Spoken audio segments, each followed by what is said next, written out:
Muy buenos días, amigos televidentes, bienvenidos a Pulso Político en este primer programa de enero del 2012. Gracias por siempre su sintonía y gracias por sus correos electrónicos preguntando cuándo comenzábamos con el primer programa de este año. Este año, además de desearles pues un feliz año, desearles que esté cargado de éxito y de bendiciones, que esperemos que las decisiones que tome el pueblo ecuatoriano en lo que tiene que ver con la política sean lo mejor para ustedes mismos, la ciudadanía. No importa la ideología, lo que importa es cómo se trabaja, lo que importa es qué beneficios se genera para ustedes. El día de hoy vamos a analizar un tema tremendamente importante para la economía de los ecuatorianos, y si es un tema tremendamente importante para la economía de los ecuatorianos, en consecuencia es un tema importante y trascendental para las familias ecuatorianas. Vamos a analizar al sector petrolero ecuatoriano. ¿Y por qué decimos que es importante? Porque es evidente que durante muchos años en la historia del Ecuador, el petróleo ha jugado un papel importante. A veces en algún artículo que llegué a escribir dije si el petróleo realmente era una bendición o una maldición para los ecuatorianos. Lo cierto es que el petróleo lo tenemos bajo la tierra, lo cierto es que tenemos que explotarlo, lo cierto es que tenemos que venderlo y lo cierto es que tenemos que aprovechar esos recursos, pero lo cierto también es que no podemos depender tan solo de un solo producto, valga la redundancia, para nuestra economía, porque eso también genera una tremenda debilidad. Pero eso es un tema de otro análisis. Hoy vamos a analizar entonces al sector petrolero ecuatoriano. Y ojo que no digo a la industria petrolera, porque yo vengo sosteniendo que tenemos un sector petrolero, pero no hemos sabido desarrollar la industria petrolera. De ahí que me apalanco en aquellas palabras del presidente de la República. Exportamos choclos para importar humitas. Exportamos crudo para importar derivados. Y no nos hemos podido beneficiar de ese efecto neto de los elevados precios del petróleo. Para analizar este sector hemos invitado al ex secretario general de la OPEP, un ecuatoriano, el ingeniero René Ortiz, y al gerente general de Petroecuador, Marco Calvo Piña. Ingeniero Ortiz, muy buenos días, gracias por aceptar nuestra invitación. Señor gerente general de Petroecuador, muy buenos días. Ingeniero Marco Calvo Piña. Los invito entonces, queridos panelistas, a que veamos un primer reportaje introductorio que nos ha preparado Carlos Andrés Núñez, quien hace un recuento de este tema del petróleo, que por cierto son 40 años del sector. Veamos entonces a Carlos Andrés Núñez en su reportaje. Al cumplirse 40 años del inicio de la actividad petrolera en nuestro país, esta sigue siendo el pilar fundamental de la economía del Ecuador. De hecho, los datos muestran que actualmente por este concepto se genera un monto global de unos 65.000 millones de dólares. Es sin duda la columna vertebral de la economía ecuatoriana. De hecho, Petroecuador señala que el 2011 cerró su producción en 55,3 millones de barriles, superando en un 6% la meta planteada a inicios de año, y aspira a superarla en el 2012. Sin embargo, desde varios sectores se han manifestado dudas sobre el manejo de este sector estratégico. Nos estamos dando las vueltas por la periferia del problema sin analizar el fondo. Buena parte de la producción petrolera del Ecuador, por este tipo de producción que estamos realizando, es más bien inconveniente, porque son muchísimos los campos que producen alrededor de un 90-95% de agua, y la diferencia es petróleo. Realmente somos productores de agua, y esa agua, al reinyectarla a los yacimientos, más bien provoca enormes daños ambientales. Por otra parte, la inversión petrolera en nuestro país ha pasado de 120 millones de dólares a 500 millones de dólares durante el gobierno actual. El resultado se ve a la vista, ¿no? A más inversión estatal, pues el resultado ha sido un incremento en la producción de crudo y también un mejoramiento en la producción de hidrocarburos, de derivados de petróleo. Este aumento de recursos tiene relación con la renegociación que el Estado ha hecho con las diferentes compañías para pasar al modelo de contrato de prestación de servicios. Ha sido básicamente para adecuarse a la nueva Constitución. Son tarifas, desde mi punto de vista, absolutamente desmedidas, porque muchísimos de esos campos ya habían amortizado sus inversiones. Esas compañías están, muchas de ellas, más de 20 años en el país. De tal manera que es una tarifa que tal vez se la podría sostener o explicar en campos prospectivos. Pero en algunos casos, el gobierno ha decidido no renovar estos contratos. Lo último es lo sucedido con la empresa uruguaya ANGAP, por falta de entendimiento en la forma contractual. El petróleo sale de cualquier país, incluso el Ecuador, y ya en alta mar las empresas que lo compran, sean estatales o sean privadas, al final lo negocian en función de sus intereses. Acotando que el tema central debería ser el precio de los productos que se compran versus el precio del crudo que el Ecuador vende. Por otra parte, se cree que nuestro país tiene un sistema de refinación desactualizado. La refinería de Esmeraldas ya cumplió. La refinería de Esmeraldas hace muchísimo tiempo que ya no cubre las expectativas de la demanda nacional. Y por eso se dice que es necesario acelerar el proceso de construcción de la refinería del Pacífico. El esfuerzo que haga el gobierno para hacer realidad esa refinería es loable y necesario, es indispensable. ¿Cómo construimos una nueva refinería si no sabemos con qué crudo va a funcionar? Porque si tenemos crudo extranjero como dieta de esa refinería, los costos de los combustibles que salgan de esta refinería serán impensables. Y aún existen sectores en los que el Ecuador mantiene un bajo nivel de producción, como es el gas licuado de petróleo, por ejemplo. Cada vez hemos sido más dependientes de las importaciones. Estamos importando el 80% del GLP para el mercado nacional y 20% es de producción nacional. En tanto, para este año se anunció la fusión por absorción entre Petroamazonas y Petroecuador con el fin de mejorar la producción nacional en esta materia. La mejor manera de medir eficiencia entre empresas, y esa es una forma segura, es mirando costos. Petroecuador definitivamente hoy por hoy sigue siendo la empresa más eficiente del Ecuador, incluyendo las privadas e incluyendo Petroamazonas. En este contexto, muchos dicen que el Ecuador vive hoy una especie de bonanza económica, fruto del alto precio internacional del petróleo, situación que hay que aprovecharla, pues no se descarta tener que volver a enfrentar una crisis financiera mundial, como la sucedida en el 2009. El petróleo es el sueldo del Ecuador. Carlos Andrés Núñez, Pulso Político. Gracias, Carlos Andrés Núñez, por este reportaje introductorio. Bueno, comenzamos, señores, entonces. Permítame, René, comenzar con el gerente general de Petroproducción para después abrir el análisis con usted y tener este diálogo abierto a efecto que la ciudadanía haga un monitoreo de cuán eficiente hemos sido como país en el desarrollo del sector petrolero. En el reportaje de Carlos Andrés Núñez, Marcos Carlos Piña, dice que al cerrar el 2011 se cerró con 55.3 millones de barriles de petróleo. ¿Es lo correcto? Exactamente, sí. Y lo programado era de 52 millones. De manera que nosotros efectivamente produjimos 6% más de la meta que nos habíamos fijado para este año. 6% más significa más de la meta. De la meta, un incremento en relación a la meta. Más de 3 millones de barriles. Ok, pero sin embargo me llama la atención cuando Walter Spurrier, un conocedor del sector, en un artículo menciona, en el 2004 el Ecuador produjo 197 millones de barriles, 79 millones de Petroecuador, 119 millones de las contratistas. En el 2005 disminuyó la producción de Petroecuador y ahora tenemos 55.3 millones, que es una cifra bastante baja, bastante inferior en relación a lo que Walter Spurrier dice en el 2004. Ok, yo estoy hablando de la producción neta directa de Petroecuador. A través de una de las subsidiarias, Río Napo, se produjo 18 millones de barriles más. ¿Sí? Y está la producción de Petroamazonas y está la producción de las empresas privadas. Con lo cual nosotros el año tuvimos alrededor de 500.000 barriles diarios de crudo producidos. Estos niveles de producción son equivalentes a los del año 2006 más o menos. Estamos regresando a esos niveles. Al nivel del 2006, pero todavía seguimos inferiores del 2004. Desde el año 2000 hubo una gran caída de la producción de crudo en el Ecuador. Particularmente en el caso de Petroecuador, fundamentalmente porque en este negocio, y René lo sabe, si uno no invierte, pues obviamente la declinación natural de la producción se viene y baja la producción. Es que ahí donde quería llegar, Marco Calvo Piña, permítame entonces ir donde René Ortiz.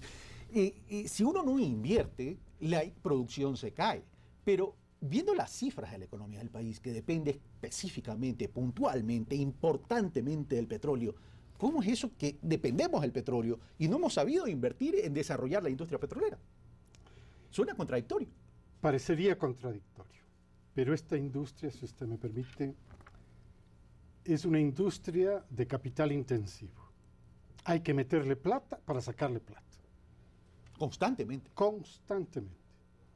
Y entonces, si tomamos una época antes de este periodo administrativo, están combinándose las potencialidades de Petroecuador, de la empresa estatal, con las potencialidades de la empresa privada, internacional.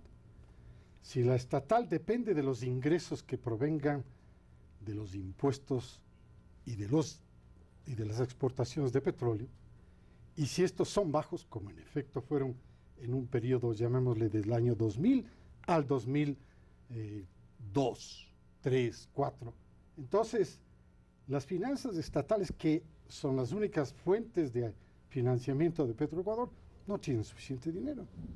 Primero tienen que satisfacer las otras necesidades.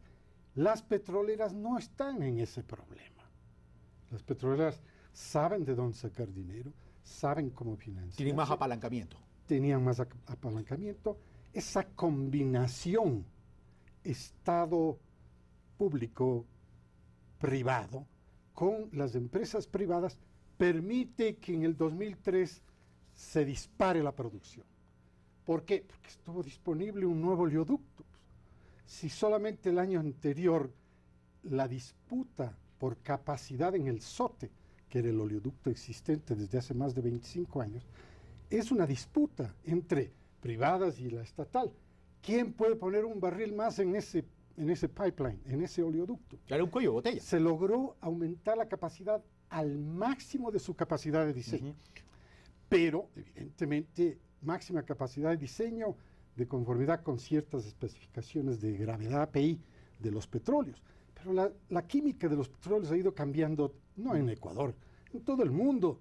La química de los petróleos es que se van descubriendo cada vez más y más y más petróleos pesados y extra pesados. Y ya estamos en otra categoría también. Ahora, permítame hacerle una precisión, René, para que usted nos pueda responder y aclarar este tema. Es decir, que cuando los precios están bajos, para la estatal era complicado reinvertir y ampliar estos procesos ampliar sus procesos de producción, lo cual necesariamente significaba que tenía que apalancarse en las petroleras privadas porque ellas sí tenían mayor capacidad de financiamiento. Y así fue. Se pueden ver fácilmente gráficos en las estadísticas de Petroecuador, en las estadísticas de las compañías privadas, en las estadísticas del Banco Central, en donde la producción de Petroecuador declina y la producción de las privadas sube. Y esto es clarísimo. Ahora, se alcanza así un pico de producción. En mi opinión, 1996. Perdón, en mi opinión, 2006 es el pico de producción con 196 millones de barriles al año. Y desde ahí se tiene una declinación lamentable, pero es año tras año. 2007 declina, 2008 declina, 2009 declina, 2010 declina. Toda esta declinación obedece al proceso de renegociación de los contratos planteado por el gobierno nacional. Y entonces, evidentemente, se toma 4 años y recién en el 2011, después de haber terminado las negociaciones a finales del 2010, se tienen los nuevos contratos, las nuevas modalidades. La curva de nuevo no solamente las privadas, sino también Petroecuador. Suben la producción en el 2011, pero Petroamazonas se le cae la producción. Vamos a eso entonces. Se le cae la producción. Ya vamos a ver lo de Petroamazonas, pero vamos a eso entonces, René Ortiz, donde vamos a Marco Calvo Piña. ¿Está de acuerdo con lo que ha dicho René Ortiz, que durante esos 4 años que se demoró en la renegociación de los contratos, la producción cayó y que ahora ya renegociado los contratos, ya hay planes de inversión, ya la producción comienza a incrementarse? Y por otro lado, ¿qué tan beneficioso fue para el país este cambio de modalidad de los contratos a prestación de servicio? Bueno, efectivamente, luego de la renegociación de los contratos con las empresas petroleras, y precisamente debido a eso, en los contratos se establecieron ciertos compromisos de inversión que las empresas petroleras obviamente tienen que cumplir, lo están haciendo. Pero ya esos compromisos de inversión no estaban con los contratos anteriores. Anteriormente tenían unos compromisos de inversión, pero muchos de ellos se quedaron en el tintero. Ten en cuenta que iban a llenar el OCP con 400.000 barriles de capacidad. Se hablaba de que el Ecuador iba a llegar a una producción de 800.000 barriles, con todos los planes que tenían las petroleras privadas. 850. Exactamente. Entonces, no se cumplieron todos esos programas. Ahora se establecieron nuevos compromisos dentro de los contratos y yo tengo entendido de que los están cumpliendo y que la producción de las petroleras... ¿Tengo entendido o estamos seguros que lo están cumpliendo? Porque a mí me llama la atención. Yo lo digo, ¿por qué? Porque yo soy gerente de Petroecuador, sí. Entonces yo tengo que ver directamente con las operaciones de Petroecuador, pero claro, yo como estoy en el sector, pues trato de estar bien enterado de lo que ocurre también en las otras empresas. Y claro, también veo las estadísticas, ¿sí?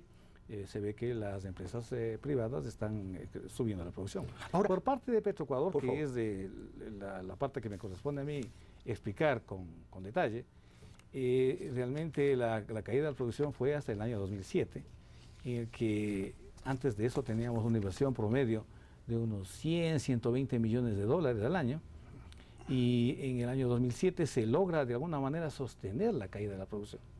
En el año 2008 empieza un proceso de inversión grande en la empresa. Que coincide con el año de crisis.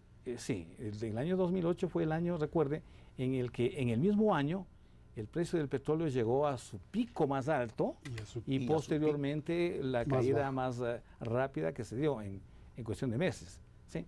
Entonces, en esa época Petroecuador comenzó a invertir fuertemente, pasando de 100 millones de dólares a 500 millones de dólares al año, que es más o menos el nivel en el que estamos. Y obviamente desde este año 2008, si usted ve las curvas de producción de Petroecuador, se han ido creciendo permanentemente. Ok, ahora, el 18 de diciembre del 2011, el mismo Walter Spurrier escribe algo interesante. Se titula Tras el aumento de la producción, pero dice, este gobierno tan propenso a ampliar el ámbito de la acción del Estado, está próximo en completar una profunda transformación del sector petrolero estatal, tras lo cual Petroecuador dejará de tener a su cargo la producción petrolera. Lo que los gobiernos neoliberales de los últimos 25 años quisieron y no pudieron hacer, lo hará el socializante régimen de Alianza País. Dice, será Petroamazonas la que asuma la exploración de nuevas áreas de bajo riesgo que se reserva el Estado. Los campos que estuvieron a cargo de la Texaco, hoy Chevron, los operó Petroecuador durante 18 años, lapso durante el cual la producción de los 4 mayores campos cayó 40% en enero del 2011, y continúa diciendo no hay datos para después de enero. Este es el primer gobierno desde que tenemos petróleo que no publica la producción de petróleo por campo. René Ortiz y Marco Calvopiña. Muy bien. El análisis que hace Walter Spurrier toma data histórica, por supuesto, y en él va pasando por las crisis petroleras, crisis de precios bajos, porque la última crisis de 1978-79, que es la caída del Shah y la subida de Khomeini al poder en Irán, significó precios altísimos, pero después viene un derrumbe total y hay décadas de los 80 y de los 90 con precios muy bajos, es decir, Petroecuador vendiendo a precios debajo de los $10, y con ese nivel de ingresos a precios tan bajos, evidentemente no hay para invertir. Entonces la empresa estatal sí hace el mejor de los esfuerzos, llamémoslo así, de sobrevivir con lo que puede, y prácticamente poniéndose a la cola de todos los que golpean la puerta del Ministerio de Finanzas para tener ingresos del Estado.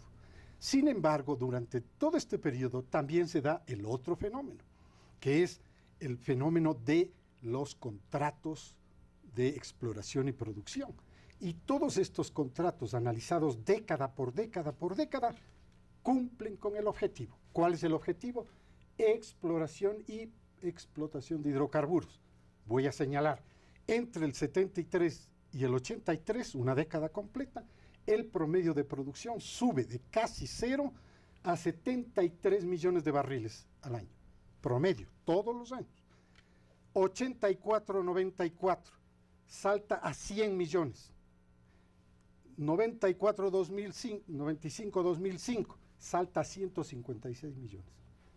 Esto demuestra claramente que las modalidades contractuales que se utilizaron en los gobiernos anteriores, en la primera fase de 73 millones de esa década, estaba funcionando la asociación. Esa asociación era directamente con Texaco y Golfo al principio, y luego solamente Texaco, CEPE Texaco.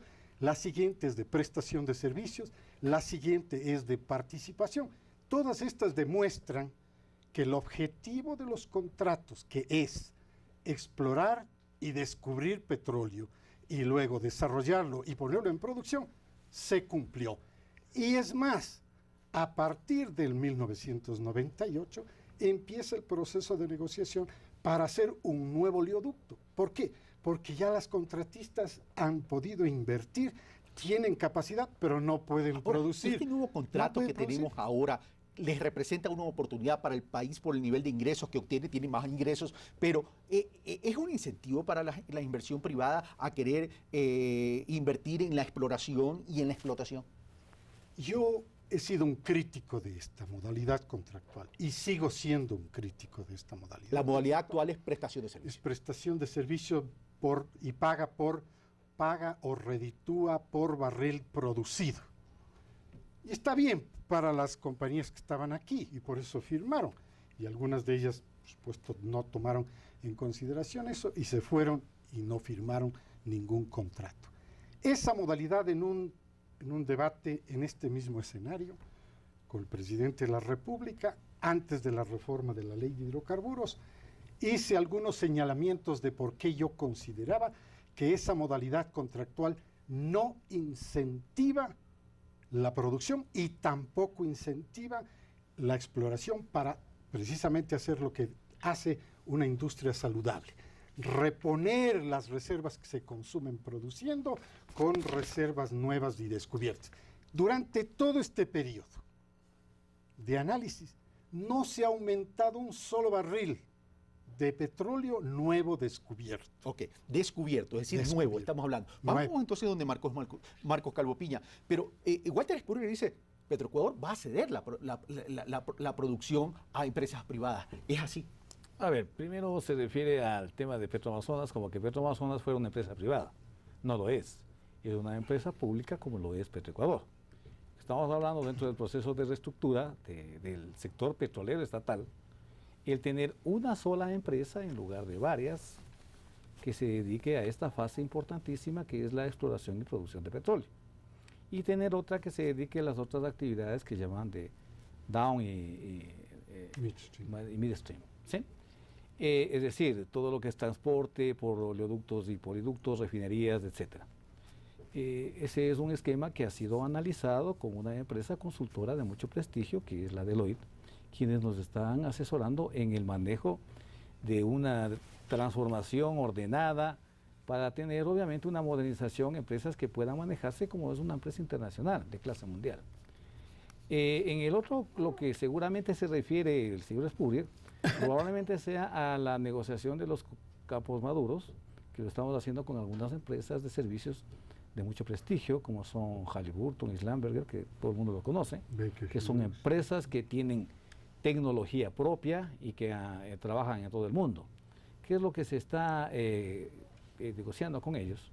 Y estamos muy prontos a firmar los contratos, es a que ellos vengan a invertir a su riesgo en la implantación de programas piloto de investigación para incorporar tecnologías que anteriormente no las hemos utilizado a efectos de incrementar el factor de recuperación de las reservas.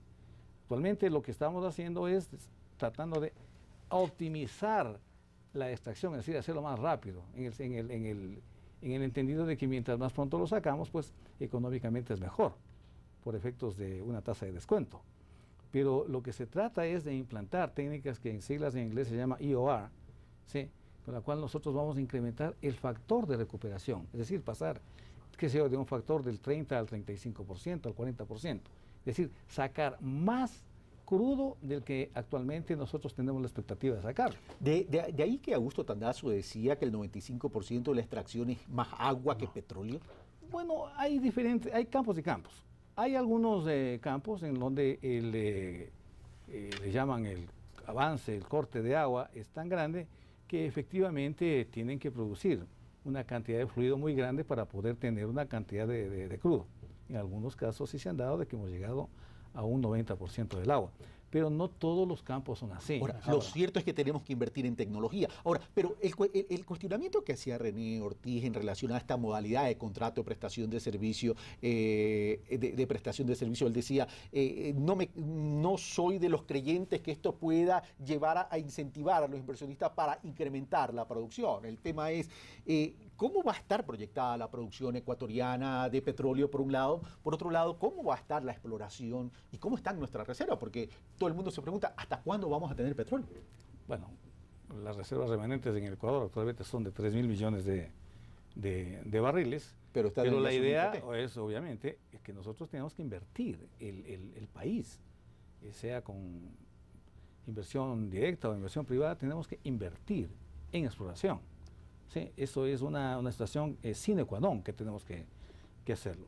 Y para eso existen varias alternativas que lo está manejando el gobierno nacional. Ustedes saben que actualmente está en un proceso de licitación de los bloques del suroriente, están en el otro proceso de los campos marginales, pero no solamente eso, nosotros tenemos que ir a explorar en el mar, tenemos que ir a explorar en la montaña, tenemos que ir a explorar en el litoral y tenemos que ir a explorar afuera del país. O sea, no podemos nosotros restringirnos a actuar únicamente a nivel nacional. Acá tenemos otras empresas chilenas, ¿sí? Ecopetrol está actualmente con un bloque en la costa del Golfo. Bueno, nosotros tenemos también que internacionalizarnos. Tenemos nosotros, Petroecuador, ya una participación en el campo. Tenemos el capital, tenemos la tecnología para exportarnos nosotros como petroleros en términos de ir a desarrollar el sector petrolero en el exterior. En asociación con otras empresas, por supuesto, podemos hacerlo. Okay. Sí. Entonces, yo quería referirme al tema de la modalidad de contrato. Y en general, mire, y no solamente en esta, sino en otras actividades, al final lo que manda es la rentabilidad. Sí, si una empresa ve que aquí existe un potencial de hacer negocio, pues obviamente lo va a hacer. Si es que no ven que satisfaga sus expectativas de rentabilidad, no van a venir. Es así. Eso en toda línea. Es a nivel general. ¿Cómo se han negociado los contratos o se renegociaron los contratos petroleros? Sobre la base de una expectativa de una rentabilidad. Para las actividades con las inversiones que tienen, un 15%. Para actividades de riesgo, un 25%. Más o menos así es como se han establecido y se han definido las tarifas. O sea, la tarifa no es que, digamos, de una negociación pura, sino es una negociación basada en ciertos parámetros de rentabilidad, considerando cuáles son las inversiones, considerando las expectativas de producción y un cierto nivel de precios. Claro, obviamente uno no conoce el futuro porque nadie lo conoce, pero uno más o menos hace sus proyecciones y en función de eso se establecen las tarifas. Ok, vamos donde René Ortiz. Vamos, hay un problema serio en los contratos que han sido renegociados. Esos contratos son renegociados en un bloque y esos bloques ya han sido lo suficientemente explorados. Hay poco más por explorar ahí. Hay muchas áreas de exploración de Ecuador, sí. Por favor, empecemos por todo lo que es costa afuera. Tenemos para largo, ¿no es cierto? Todo lo que es la costa, la cuenca Progreso, que es gigantesca, para largo. El piedemonte oriental, mucho. El suroriente y el nororiente. O sea, 5 áreas para exploración. Hemos estado, digo, quienes tenemos la oportunidad de opinar públicamente, hemos estado insistiendo en el gobierno anterior, en que hay que hacer exploración, que hay que hacer exploración. Lamentablemente el proceso de reestructuración de todo el sector, para mi manera de ver, ha tomado demasiado tiempo, está rodeado de una serie de incertidumbres que son el resultado de más improvisaciones del gobierno nacional, sin saber exactamente qué es lo que estamos queriendo hacer, ¿no? Y la verdad es que hemos perdido bastante tiempo en este aspecto. Entonces, se dice, bueno, vamos a ir al suroriente, pero ¿cuándo vamos a ir a la costa? ¿Pero cuándo vamos a ir a toda la cuenca del Progreso, al piedemonte? Es decir, hay mucho por explorar. Yo soy partícipe de que se haga una sola licitación gigantesca, con todas las ayudas y apoyos de empresas internacionales de gran prestigio, como lo hemos hecho en el pasado. El mismo ministro de de recursos naturales no renovables, Wilson Pastor, fue un artífice de probablemente la mejor licitación que se haya lanzado en el Ecuador, con una respuesta de 56 compañías petroleras. La séptima ronda. Claro, la séptima y la octava. Con una respuesta de esta naturaleza y las mejores compañías del mundo. Y el resultado fue aumento de reservas, aumento de producción, aumento de ingresos. Si el gobierno actual, permítame señalarlo, se ha beneficiado solo de la política implementada por los gobiernos anteriores, porque el gobierno actual hasta ahora no pone un barril nuevo. Todos esos barriles que están produciéndose hoy día, los que se produjeron el año anterior, los del año anterior, y así sucesivamente. Y la bendición, el maná de los precios que hemos vivido en los últimos 4 años o 5 años de la administración del presidente de la República, Rafael Correa, pues son los beneficios netos de todas las políticas petroleras implementadas en los gobiernos anteriores. Marco Calvo Piña, ¿se ha beneficiado de las políticas petroleras de gobiernos anteriores? No han puesto un barril nuevo, no han sustituido la reserva, pero sí cambiaron la modalidad del contrato y la fórmula de los ingresos para el país. Marco Calvo Piña. Bueno, cuando uno generaliza que los gobiernos anteriores han hecho esto, bueno, hay algunos gobiernos donde no se hizo nada, ¿sí? Lo que sí puedo decir es de que nosotros estamos en algunos procesos de exploración que no son lo grande que deberían ser en este país, porque obviamente estamos hablando de inversiones a riesgo, pero ayer mismo se anunció algunos hallazgos de nuevas reservas que Petroecuador los incorporó. No son los niveles de reservas que nosotros esperábamos, pero hay algunos campos que nosotros le estamos ahora desarrollando y que han sido descubiertos por Petroecuador. El Campo Drago es un magnífico campo nuevo que estamos incorporando a la producción. Actualmente nos está dando como 10.000 barriles diarios de crudo y esperamos llegar a los 20.000 en un solo campo, un campo cercano a Xixufindi, que eso fue descubierto hace poco tiempo y desarrollado por Petroecuador. Y hay otras estructuras que actualmente ya están en desarrollo, como Payacocha, por ejemplo. Ahora, lo ideal es de que nosotros vayamos incorporando reservas al mismo nivel, por lo menos al que nosotros estamos extrayendo. Esa es una política sana de mantener las reservas. ¿Cuál es la relación en este momento de eso? Bueno, en este 3%. Momento no, pues obviamente no estamos incorporando reservas al mismo ritmo. Pero tanto una cosa no al mismo ritmo y otra cosa el 3% sí es preocupante. Bueno, yo estoy hablando en el caso específico de Petroecuador. Nosotros, yo estoy hablando en general. Nosotros incorporamos 18 millones de barriles, ¿sí? Y nosotros extrajimos 55. O sea, la relación no es la adecuada de 1 a 1. Pero tenemos nuestros esfuerzos exploratorios. Petroamazonas hace su parte. Igualmente está previsto en el caso de Río Napo, en la última renegociación del contrato que lo hicimos, se incorpora una responsabilidad, un compromiso de inversión a riesgo de parte de PDVSA, en tanto para la incorporación de técnicas de recuperación mejorada de reservas, cuanto para explorar el Precretácico, que es una área que también, así como se habló geográficamente de manera horizontal, estamos hablando ahora también de ampliar nuestro horizonte de exploración, también desde el punto de vista vertical, llegar a profundidades en las cuales nosotros no hemos llegado, pero que en países vecinos como Colombia, ellos han logrado encontrar reservas importantes a ese nivel de profundidad. Ahora, si conocemos todo eso, ¿por qué no apresuramos?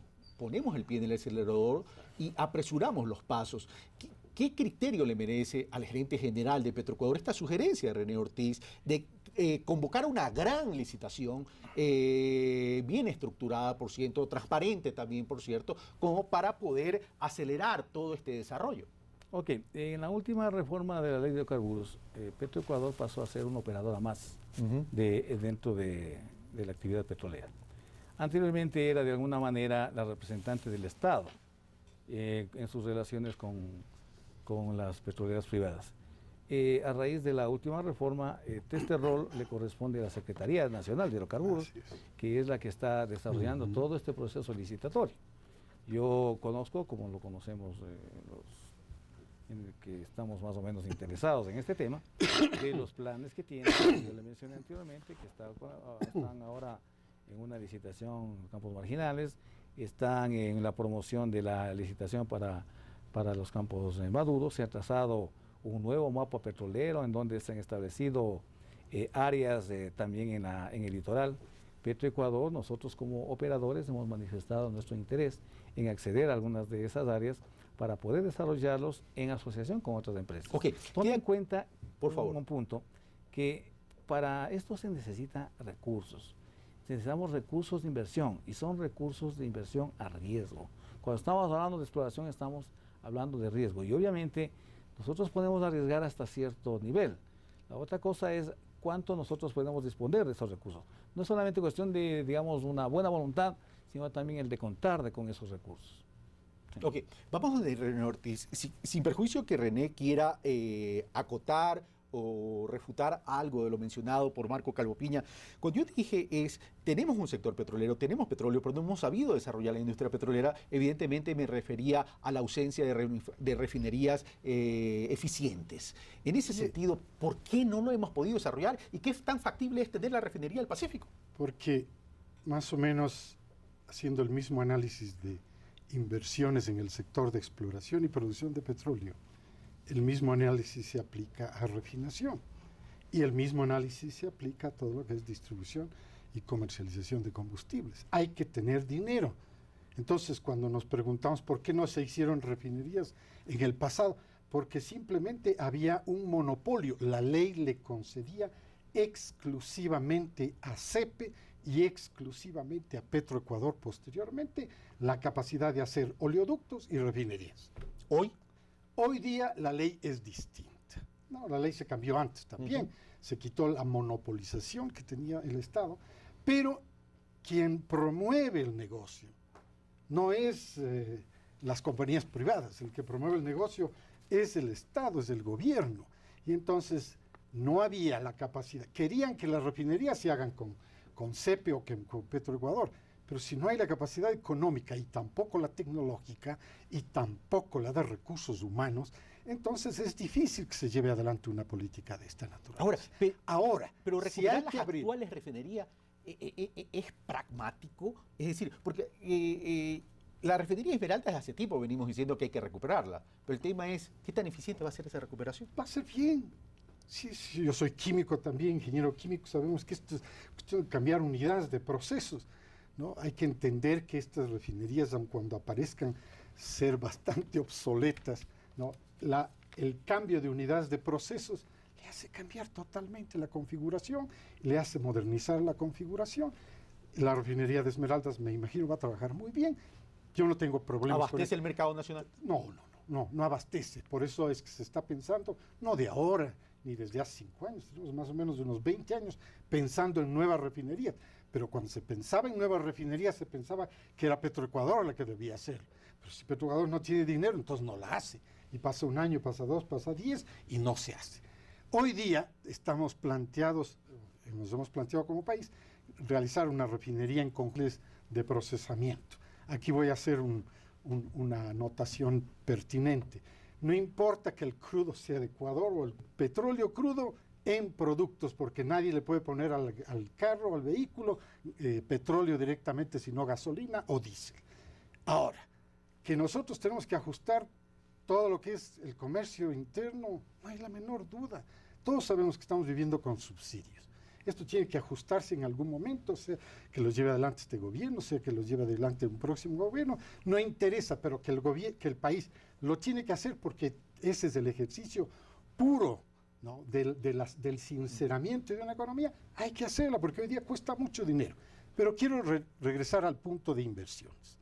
Si no hay capacidad de inversión para que Petroecuador emprenda en ABC negocios, tiene que esa capacidad de inversión ser suplida, compartida con los privados, como lo han hecho en todo el mundo. Pero si Si nosotros no podemos ser la excepción, en todo el mundo se hace así. Lo hacen las empresas estatales conjuntamente con las privadas. Pero vamos al tema de la refinería. La refinería del Pacífico, que se está hablando tanto, pero que poco se conoce realmente, no es que va a poner el Ecuador el 100% de la inversión, porque estamos hablando de cifras bastante elevadas. Se supone que van a entrar privados, se supone que también pueden entrar países amigos, etcétera, etcétera. Pero el tema es como que fue un deseo, una aspiración, pero no tenemos información sobre el tema, qué tanto está avanzando el tema de la refinería del Pacífico, siendo necesario para ya no importar las humitas que decía el presidente de la República.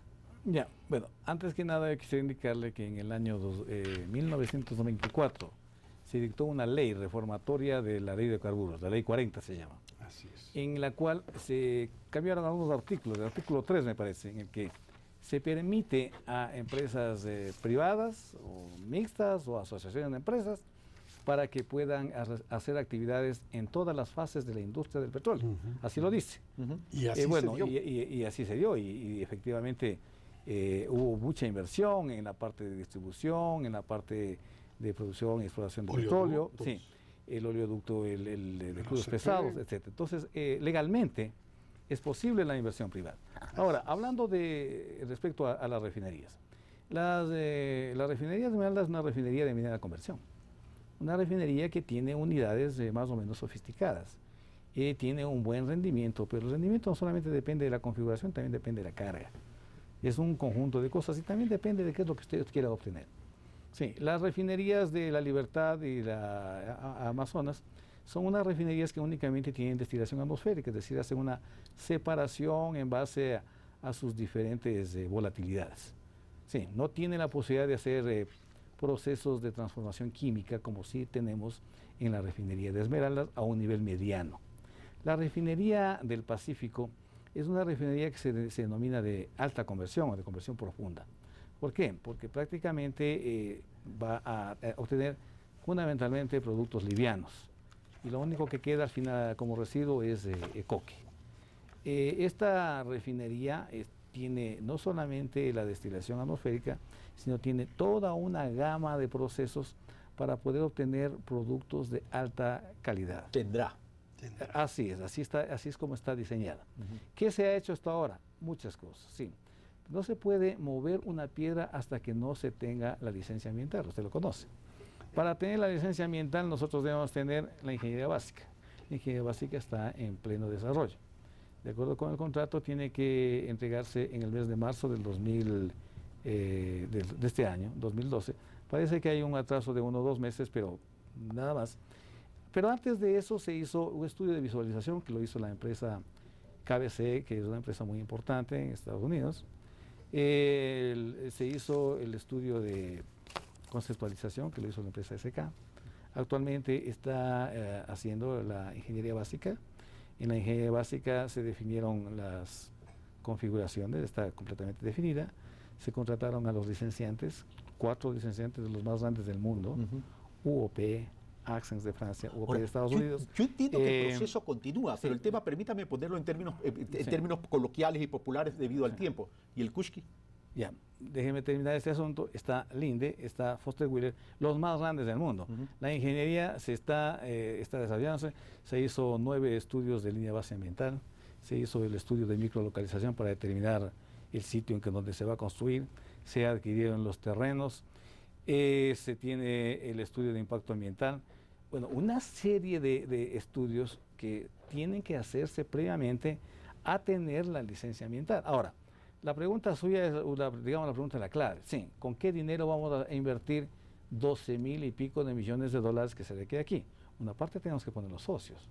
Los socios somos Petroecuador y PDVSA en un 51% y PDVSA en el 49%. Y el resto, pues obviamente tenemos que apalancarlos, como ocurre en cualquier negocio. Eso no es ninguna novedad. Sí. Entonces, ¿cómo lo vamos a hacer? Bueno, una vez que tengamos también, porque para salir a conseguir dinero, usted ya tiene que ir con una idea ya bien elaborada. Claro. Usted no puede ir solamente con una idea. Usted debe tener contratos de suministro de crudo. Debe tener, debe tener también una cierta inversión. Claro. Porque nadie va a poner aquí dinero si no ve que también los dueños están dispuestos a invertir. Perfecto. Entonces, el Pacífico va. ¿En qué año más o menos se estima que podría estar la meta? Está previsto de ahora, hasta el cronograma que está vigente, en el año 2015. 2015. Bueno, ya que hemos hablado de refinería, permítanme saltar a un tema, porque se ha sido crítico en la calidad de los combustibles y hoy ustedes han mandado una noticia de que tenemos el diésel premium y que favorece a los consumidores de este tipo de combustibles. Veamos un reportaje que nos ha preparado Carlos Andrés Núñez. Desde el año 2006 en el país comenzó a comercializarse el diésel premium, que es un combustible de menor contaminación. Pero a partir de este 2012, este diésel se vende en todo el territorio nacional. Para todo lo que es sector automotriz. La medición es en base al contenido de azufre que tiene el combustible. Así, el diésel premium contiene 500 partes por millón, mientras que el diésel 2 contiene 7.000 partes por millón. Este último actualmente solo lo utilizan algunas industrias. Un mejoramiento en la calidad de los combustibles evidentemente tiene un efecto directo en la calidad de la combustión. Esto aumenta la vida útil de los vehículos, pero el principal efecto tiene que ver con la salud pública, con la calidad del ambiente. Pero, ¿está el Ecuador en la capacidad de producir estos combustibles de mejor calidad? Nos queda aproximadamente, y en términos redondos, 19.000 barriles diarios de diésel premium de producción nacional para ponerle en el mercado.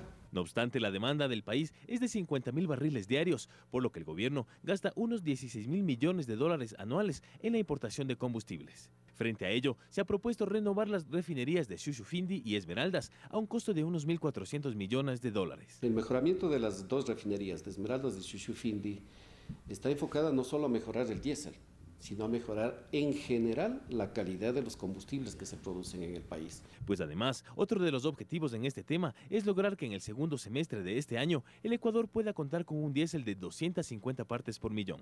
Esto va a permitir un importante cambio tecnológico, porque podremos exigir a nivel de país que los vehículos de transporte público o de carga pesada que utilizan diésel sean vehículos que utilicen una mejor tecnología. Pues existen países en la región en los que se utiliza un diésel de hasta 50 partes por millón. Nos hemos puesto dentro de lo aceptable actualmente como norma ambientalista. Se trata de un cambio fundamental para el país, pues implica el consumo y producción de energía, concepto clave para el desarrollo. Carlos Andrés Núñez, Pulso Político. Gracias, Carlos Andrés Núñez. Bueno, voy con René Ortiz sobre este reportaje que nos ha preparado en relación al diésel premium. René Ortiz, Marco Calvo Piña, y pasamos a otros temas. ¿Cuesta dinero? Cuesta. Definitivo. La calidad cuesta dinero. Yo creo que en estos momentos en donde el gobierno nacional goza de esa fortuna que es precios altos e ingresos altos, pues también puede darse este tipo de promociones de productos nuevos con mayor calidad. Puede darse esta sindéresis de que se consuma dentro del país productos que contaminen menos el ambiente. Pues evidentemente tener un diésel que tenía 2.000, 7.000 partes por millón, evidentemente una contaminación gigantesca. Bajar esa contaminación cuesta dinero. Y yo pienso que eso es guardar primero sindéresis con la propuesta general del gobierno, ese alineamiento con los temas ambientales. Entonces, esto es hacer, de una manera u otra, esto es hacer desarrollo, darle calidad. Entonces, buen paso, hay que reconocer, es un buen paso. El siguiente paso que nosotros tenemos que dar en combustibles, en materia de combustibles, es el sinceramiento de los precios. Porque esta manera generalizada de que todo el mundo se beneficia de los subsidios, definitivamente esto es un horror de organización. Esto se llama organización. Esto venimos clamando desde hace muchísimos años. Es más, se llegaron en algunos gobiernos a tener hasta la impresión de los bonos con los que se acomodaba el sistema de calificación de las familias que se hacían merecedoras de un bono para el gas licuado mensual. El promedio era así, mensual, porque era más o menos una familia de 4 o 5 miembros. Un bono, si consume más, pues paga por el combustible más caro. Y todo esto ha ido quedándose porque hay esta asociación entre la técnica y la política. Y lamentablemente esta asociación técnico-político hace que en el momento en que se vaya a tomar la decisión, la política supere a la técnica y simplemente... Lo que habría entonces que focalizar de pronto los subsidios más que eliminar Es que la el subsidio. focalización es una necesidad, es una necesidad porque eso es una mejor forma de redistribuir también La el riqueza. ingreso. Así es. Calidad de los combustibles. El presidente Rafael Correa en algún momento prácticamente amenazó a Petroecuador diciendo, si no mejoran la calidad de combustible hasta determinada fecha, no me tiembla la mano y los privatizo. Parece que surgió efecto aquella advertencia. Bueno, está bien, el señor presidente nos motiva a nosotros y con su liderazgo nos ha permitido, en este caso, dar un paso importante en algo que no se ha hecho tampoco en muchos gobiernos. Avanzar en la mejora de la calidad de los combustibles, al punto de que en el caso de la gasolina extra, por ejemplo, somos de los países con más bajo tanaje en la región y muy abajo de los requerimientos técnicos de los vehículos.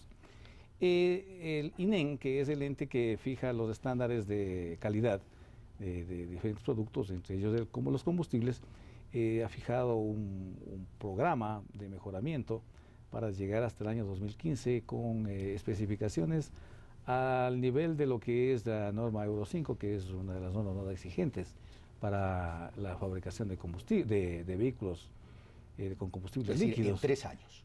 Hasta el año 2014, ¿sí?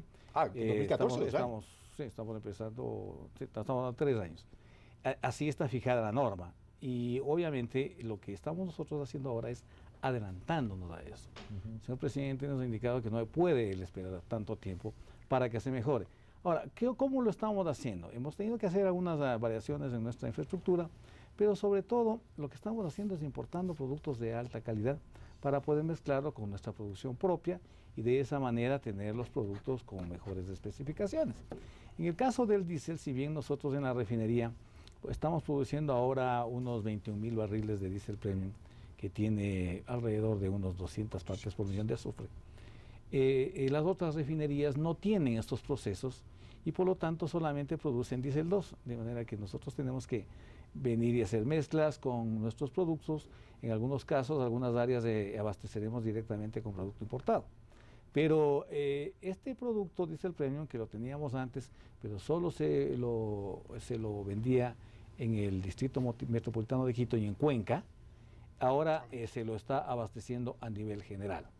Pero a mediados de año nosotros vamos a tener un diésel de menor calidad, de menor contenido de azufre, porque vamos a cambiar el catalizador de la unidad de hidrodesulfuración a un catalizador de última generación. Eso lo hace de mayor calidad entonces. Que nos va a permitir en la refinería de Esmeraldas tener diésel de máximo 50 partes por millón. René Ortiz quería acotar con lo cual vamos a bajar de 500 partes por millón el diésel premium a 250. Ya, ok. René Ortiz quería acotar algo al respecto. Sí. Me quedan apenas 5 minutos, por solamente favor. Una acotación en el sentido de que el diésel premium es una tesis que se planteó el alcalde Paco Moncayo y que con Petroecuador lograron un acuerdo para que Quito sea abastecido de ese diésel premium. ¿Por qué? Porque el problema de combustión en altura es serio, es grave. Entonces, si al nivel del mar el problema de combustión es más fácil, se podía utilizar diésel 2 inclusive, como se lo ha hecho y mezclado con el 4. Pero a nivel de altura de Quito, se logró montar esa política conjuntamente con Petroecuador para que abastezca del diésel premium a este sector del parque automotor. Y ahora lo que se ha hecho es amplificar a todo el país ahora, ¿no? Sí, todo el país está actualmente, sí. O sea, con eso... Ese es el tema diésel, pero en el tema gasolina es otra historia, ¿no? Ahora, en el tema gasolina, cuando inició el gobierno nacional, en 2007, se inició el 15 de enero, el 17 de enero tuvimos la primera reunión con Carlos Pareja Llanuselli, con el propósito de mejorar la calidad de la gasolina. Y usted creo que estuvo presente en esa reunión, si mal no recuerdo. Y el propósito del gobierno nacional, planteado en ese momento, era vamos a llevarnos a una gasolina de un mayor octanaje para eliminar gradualmente la extra. Más o menos un modelo similar al que llevamos nosotros para eliminar, ¿se acuerda usted de esa gasolina comercial, ¿no? Corriente, que se la llamaba de 65 octanos? Y naturalmente se va del mercado. Y entonces se quedó ese proyecto de 95 a 97. ¿Lo han definido? Bueno, ahora nosotros hemos analizado diferentes escenarios. De gasolinas. Sí, para eso contratamos a una consultora norteamericana, Jacobs se llama la empresa, Sí, lo conozco. con la cual se definieron los escenarios. En este momento tenemos que tomar la decisión. Un escenario que es probablemente el que mecánicamente es el más apropiado, pero económicamente no cuesta, es el de subir la gasolina extra de 81 a 87 octanos y la gasolina super de 90 a 92 Pero vamos a octanos. tener que llegar a eso. Con lo cual, no, esto le estoy hablando de que un mes. Sí. Ah, ok. Sí. Y con lo cual realmente vamos a tener combustibles que van a estar al nivel de lo mejor de la región. ¿Sí? Y con lo cual nosotros cubriríamos los requerimientos técnicos de, qué sé yo, el 98% Recordemos que el tema ambiental tiene que ver también con lo social. de los vehículos que se venden, que se expenden en este país. Ok, queda claro el tema. Me quedan apenas 3 minutos y necesito hacerle una pregunta al señor gerente general del Petroecuador sobre este conflicto o este malentendido o mala interpretación entre el Ecuador, Petroecuador, y la empresa petrolera uruguaya ANCAP. Quedó un sinsabor, es decir, le estamos vendiendo petróleo a ANCAP, la petrolera uruguaya, para que cumpla 2 condiciones. La una condición es que refine el petróleo y la otra era que pueda vender el petróleo triangularmente a otros países. Sin embargo, de aquello el presidente de la República daría la impresión que no estaba enterado del tema y se hablaba de incumplimiento del contrato. Usted menciona que no se ha incumplido el contrato, pero sin embargo otro funcionario el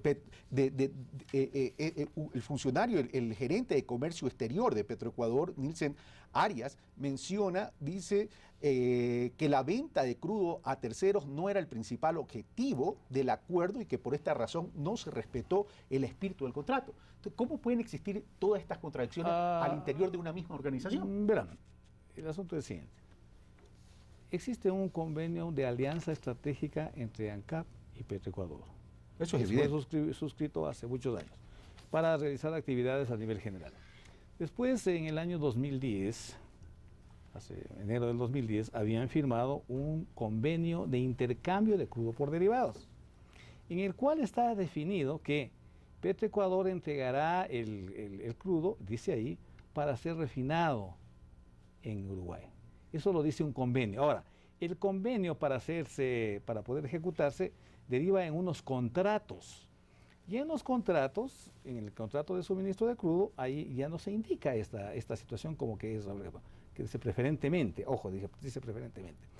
Y en el otro caso, dice que se entregará al circuito de refinación de ANCAP, pero que también, digamos, si por necesidades propias de ANCAP, ellos pueden comercializarlo con terceros. ¿Qué es lo que dijo el señor presidente? Con toda razón, dijo que no se cumplió con la idea que era de entregar el crudo para que sea refinado allá, tal como le informaron que constaba era el convenio. Así le informaron al señor presidente y él con toda razón lo mencionó. Obviamente, si fueron apenas 2 cargamentos, el 3% hacia Uruguay no es preferentemente. Entonces, efectivamente, el convenio decía una cosa y no se cumplió.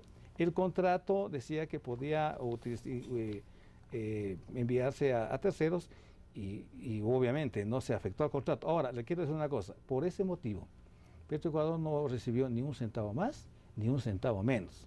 Quiero decirle algo más porque lastimosamente a veces nos falta un poco de información. No existe ninguna refinería en el mundo que esté diseñada para procesar crudo oriente o crudo napo. Ni siquiera nuestras refinerías ecuatorianas están diseñadas para esos crudos.